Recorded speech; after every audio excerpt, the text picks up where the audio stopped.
जय हिंद दोस्तों, मैं हूं अनूप और आप सब लोग देख रहे हैं ग्लोबल कॉन्फ्लिक्ट। तो दोस्तों, आप सब लोगों को पता ही होगा कि रशिया की तरफ से एरो इंडिया 2021 में करीबन 200 से अधिक इक्विपमेंटों का प्रदर्शन किया गया था, जहां पे रशिया के द्वारा स्केल मॉडल और डिजिटल प्रेजेंटेशन में बहुत सारे इक्विपमेंटों को दिखाया गया। इन इक्विपमेंटों में फाइटर एयरक्राफ्ट से शुरू करके मिसाइल और रडार से शुरू करके हेलीकॉप्टर तक शामिल है। और एग्जीबिशन खत्म होने के बाद अब कुछ रशियन मीडिया में दावा किया जा रहा है कि इंडिया द्वारा फिर से रशिया के 5th generation fighter aircraft Sukhoi Su-57 के ऊपर इंटरेस्ट दिखाया जा रहा है। तो दोस्तों, आज के इस वीडियो में हम जानेंगे कि क्या इंडिया द्वारा फिर से FGFA प्रोजेक्ट के ऊपर कंसिडर किया जा रहा है या रशिया द्वारा फिर से भारत को सुखोई Su-57 को खरीदने के लिए कोई नया ऑफर किया गया है। तो डिटेल में जानने के लिए वीडियो के आखिर तक बने रहिए और चैनल को सब्सक्राइब और वीडियो को लाइक जरूर कीजिए। तो दोस्तों, एरो इंडिया 2021 के दरमियान रशिया के द्वारा 200 से भी अधिक हथियारों को प्रदर्शित किया गया, लेकिन इन हथियारों में सबसे ज्यादा प्रमुख रशिया के 5th जनरेशन के फाइटर एयरक्राफ्ट मतलब सुखोई Su-57 था। दोस्तों, इस एग्जीबिशन के बाद अब रशिया के सोर्सेस की तरफ से कहा जा रहा है कि 5th जनरेशन के फाइटर एयरक्राफ्ट को लेकर इंडिया द्वारा फिर से इंटरेस्ट दिखाया गया, जबकि पिछले साल इंडिया के air chief marshal RKS Bhadauria द्वारा साफ किया गया था कि इंडिया द्वारा कोई भी 5th जनरेशन के फाइटर एयरक्राफ्टों को किसी देश से परचेज नहीं किया जाएगा और न ही इंडिया फिलहाल ज्वाइंट वेंचर में ऐसे किसी कॉन्सेप्ट के तहत आगे बढ़ रहा है। दोस्तों, आपकी जानकारी के लिए बता दूं कि इंडिया पहले ही सुखोई Su-57 के बेस में बनाए जाने वाले FGFA प्रोजेक्ट से अपने आप को बाहर कर लिया है और अब रशिया की तरफ से फिर से जब एक बार कहा जा रहा है तो हम ये नहीं कह सकते हैं कि इंडिया सच में इसके ऊपर इंटरेस्टेड है,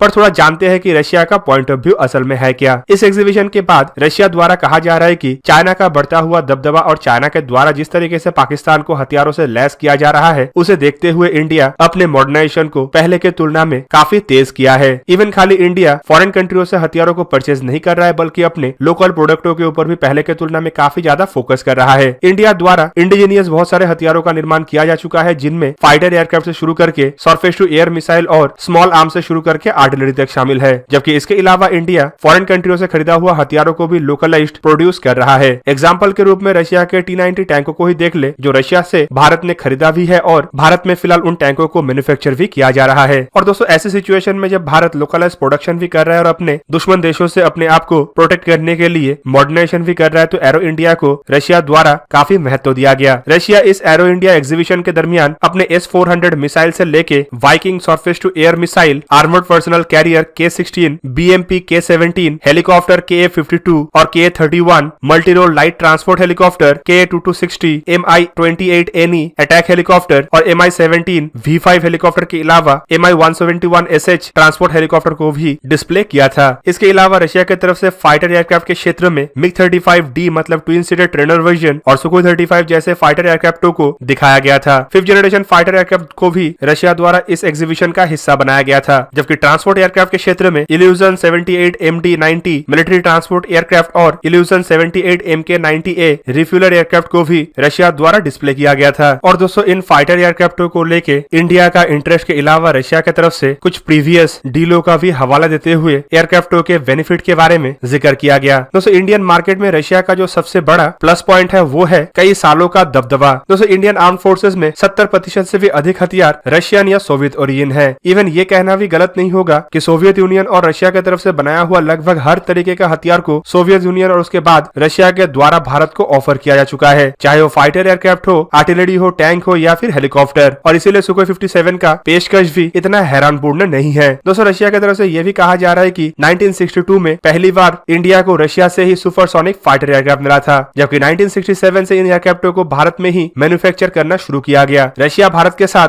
सुखोई 30 के 272 एयरक्राफ्टों का डील कर चुका है, जबकि हाल ही में रशिया और भारत के बीच में फाइटर एयरक्राफ्टों को लेकर एक बहुत बड़ा डील हुआ है, जिसमें 21 MiG-29 और 12 सुखोई 30 MKI भी शामिल है। और दोस्तों, इसी वजह से सुखोई Su-57 के ऑफर को लेकर भी रशिया का ये कहना है कि जिस तरीके का बेनिफिट पिछले के हथियारों पे भारत को मिला था, लगभग उसी तरीके का बेनिफिट सुखोई Su-57 से भी भारत को मिल सकता है। दोस्तों, अब चलिए जानते हैं कि FGFA प्रोजेक्ट में असल में हुआ क्या था। दोस्तों, FGFA असल में रशिया के सुखोई Su-57 के एक इंडियन वर्जन था, जिसमें इंडिया स्पेसिफिक मॉडर्नाइजेशन के साथ साथ 2 सीटेड पायलट वाले कॉन्फ़िगरेशन के साथ डिजाइन करने का बात कहा गया था। दोस्तों, इस प्रोजेक्ट के तहत इंडिया और रशिया द्वारा सुखोई Su-57 एयरक्राफ्ट को मॉडिफाई करके इंडियन एयरफोर्स के जरूरत के मुताबिक तब्दील करना था, पर 2018 में इंडिया द्वारा इस प्रोजेक्ट से अपने आप को बाहर कर लिया गया। उस समय इंडिया की तरफ से कई सारे बातों का खुलासा किया गया था और कई सारे खामियों के बारे में भी जिक्र किया गया था, जिनमें दोनों देशों के बीच में एयरक्राफ्टों के डेवलपमेंट और वर्क शेयर को लेके भी प्रॉब्लम था, साथ में प्राइस शेयर को लेके भी काफी सारे मुश्किलें आ रहा था। पर इन बातों के अलावा जो सबसे बड़ा मुश्किल था वो था एयरक्राफ्टों में कुछ कमियां होना। इंडिया एयरक्राफ्टों में इस्तेमाल होने वाले इक्विपमेंटों को लेके उतना ज्यादा खुश नहीं था, खास करके एयरक्राफ्टों के इंजनों को लेके। इवन इंजनों की वजह से एयरक्राफ्टों के क्षमता के ऊपर भी असर पड़ रहा था, जबकि रशिया द्वारा इन मुद्दे को सॉल्व करने का भी वादा किया गया था। 2018 में जब इंडिया इस प्रोजेक्ट से अपने आप को बाहर कर लिया था, तब रशिया की तरफ से यह भी कहा गया था कि इंडिया के जरूरतों को पूरा करने के लिए रशिया जल्द से जल्द तेज गति से काम करेगा और एक बार जरूरत के मुताबिक इक्विपमेंटों का डेवलपमेंट कर लेने के बाद संभावित इंडिया फिर से इस प्रोजेक्ट में वापस आ सकता है। हाल फिलहाल में रशिया के कुछ उच्च अधिकारियों द्वारा यह भी बयान दिया गया है कि एक बार रशियन एयरफोर्स में बड़े संख्या में सुखोई Su-57 फाइटर एयरक्राफ्ट शामिल होने के बाद संभावित इंडिया फिर से एक बार FGFA प्रोजेक्ट को रिज्यूम कर सकता है या फिर रशिया से सुखोई Su-57 के एक्सपोर्ट वर्जन को खरीद सकता है। पर दोस्तों, इन बातों के अलावा और एक बड़ा मुद्दा 2018 में उठाया गया था और वो था टेक्नोलॉजी शेयरिंग। इंडिया चाहता था कि इस प्रोजेक्ट के तहत रशिया द्वारा टेक्नोलॉजी ट्रांसफर किया जाए ताकि इंडिया अपने ही बलबूते पे फ्यूचर के फाइटर एयरक्राफ्टों को डेवलप कर पाए। वैसे तो इन बातों को लेके कई बार कई सारे अलग अलग खबर भी आ चुका है, लेकिन सब खबरों में एक रीजन तो कम से कम सही है और वो है रशिया पूरी तरीके से टेक्नोलॉजी ट्रांसफर के लिए तब तैयार नहीं था। और अब एक बार फिर से अगर रशिया के द्वारा ये बताया जा रहा है कि इंडिया 5th जनरेशन के सुखोई 57 एयरक्राफ्टों को लेके इंटरेस्टेड है, तो क्या इस बार रशिया टेक्नोलॉजी ट्रांसफर के लिए पूरा पूरी तैयार हुआ है? पर दोस्तों, जो भी हो, रशिया के 5th जनरेशन फाइटर एयरक्राफ्टों को इंडिया द्वारा बड़ा संख्या में खरीदा जाएगा, ये संभावनाएं फिलहाल के लिए तो काफी कम है, क्योंकि इंडिया अपने कई सारे फ्यूचरिस्टिक फाइटर एयरक्राफ्टों के कॉन्सेप्ट को लॉन्च कर चुका है, जिनमें मीडियम वेट फाइटर मतलब तेजस एयरक्राफ्ट के mark 2 version, twin engine deck base fighter aircraft मतलब तेजस के बेस पे बनाए जाने वाले नेवी के लिए 2 इंजन वाला फाइटर एयरक्राफ्ट और AMCA जैसे 5th जनरेशन के फाइटर एयरक्राफ्ट भी शामिल है। और दोस्तों, हाल ही में तो यह भी खुलासा किया गया था कि इंडियन एयरफोर्स के लिए कम से कम 126 AMCA एयरक्राफ्टों को परचेस किया जाएगा। तो ऐसे मौके में FGFA के चांसेस बहुत ही कम है। पर रशिया के इन दावों के बाद एटलीस्ट ये साफ हो चुका है कि रशिया अभी भी 5th जनरेशन फाइटर एयरक्राफ्टों को लेके काफी प्रयास कर रहा है और भारत को एक बार फिर से प्रोजेक्ट में जोड़ने के लिए भरपूर तैयारी कर रहा है। और दोस्तों, इस तैयारी के तहत हाल फिलहाल में कई सारे नया घटना भी देखने को मिला, जिनमें रशिया की तरफ से एयरक्राफ्टों में इस्तेमाल किए जाने वाले नए इंजनों का डेवलपमेंट और नया आधुनिक रडारों को इंस्टॉल करना एक प्रमुख अपडेट था। रशिया द्वारा नया 5th जनरेशन फाइटर एयरक्राफ्ट के इंजन के डेवलपमेंट के बाद यह भी कहा जा रहा है कि इंडिया के जरूरतों को पूरा करने के लिए अब रशिया के पास ट्रू 5th जनरेशन के इंजन भी है। इवन एवियोनिक्स और रडार को लेकर भी दावा किया जा रहा है कि ये दुनिया के किसी भी 5th जनरेशन फाइटर एयरक्राफ्ट से बेहतर है और अमेरिका के F-35 एयरक्राफ्टों को आसानी से चुनौती दे सकता है। इंडियन एयरफोर्स के खाली 5th जनरेशन फाइटर एयरक्राफ्ट को लेकर ही रशिया प्रयास नहीं कर रहा है, बल्कि 4th जनरेशन को जो 114 फाइटर एयरक्राफ्ट का टेंडर है उसे लेकर भी भरपूर तरीके से रशिया द्वारा प्रयास किया जा रहा है। एरो इंडिया 2021 में रशिया की तरफ से जो 2 फाइटर एयरक्राफ्टों को डिस्प्ले किया गया था, वो दोनों ही रशिया की तरफ से भारत को ऑफर किया जा चुका है, चाहे वो मीडियम वेट क्लास के MiG-35 हो या फिर हैवी वेट क्लास के सुखोई 35 हो। इन दोनों एयरक्राफ्टों को लेकर भी रशिया भरपूर प्रयास कर रहा है कि कैसे भी करके इंडियन एयरफोर्स के ये $multi-billion के डील को हासिल किया जा पाए। दोस्तों, आपके जानकारी के लिए बता दूं कि हाल फिलहाल में रशिया की तरफ से यह भी जानकारी दिया गया है कि MiG-35 एयरक्राफ्टों को लेकर एक समझौता हो चुका है, जिसके तहत अगर इंडियन एयरफोर्स द्वारा इन एयरक्राफ्टों को परचेस किया जाएगा तो संभावित इन एयरक्राफ्टों को भारत में बनाने के लिए हिंदुस्तान एरोनॉटिक्स लिमिटेड रशिया को मदद करेगा। तो ऐसे मौके में देखना यह है कि ऑफिशियली रशिया द्वारा कब तक एरो इंडिया में सुखोई Su-57 को लेके भारत के साथ क्या चर्चा हुआ है उसके बारे में खुलासा किया जाता है। तो दोस्तों, ये था आज का वीडियो। अगर आपको वीडियो अच्छा लगा तो उसे लाइक कीजिए और मेरे चैनल को सब्सक्राइब कीजिए और साथ में बना हुआ बेल आइकन को भी प्रेस कर दीजिए ताकि आप मेरा वीडियो देख पाए सबसे पहले। जय हिंद।